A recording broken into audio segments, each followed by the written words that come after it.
Ní bháin gur ícón fashion a bhí an Grace Kelly, bhí oscar brunt ortha agus bí an banréalt búbúí a bhealh loch féchanna. Bhí an camera an rála hin. Bhí si góán tá bhí si álinn.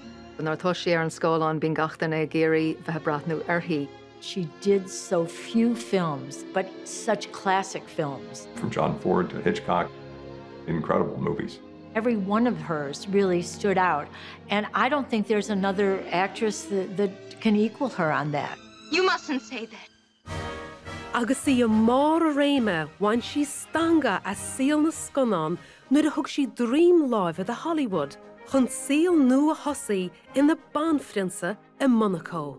Becoming the Hollywood actress and then the princess, it's a story that's usually only told in fairy tales. She was very loving and very generous. She always had the right word and the right smile at the right time. Probably the most properly named person, she was gracious. Bagar inín le himmercach éireannachaí. Bhí dulú cheangaleice le na dúchas. Chuir a cuartainna éireann meán a dain faoi gheasa, agus chosí bhaim chulaghanna a casú le. Níor chail siisi a sim in éireann I muo nó an seo I maiile an bhíochan. Lovely person. It was a great thing for us to say we were related to Grace Kelly. She just treated us as the cousin.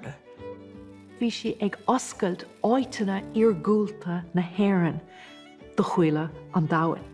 Bhí sketchimíní ar na daoine mar gheallar an cuairt sin agus tugann sin mórtas áitiúil dúin mar páistí. Seo I Banphrionsa na Daoine agus bhí baint aging leis.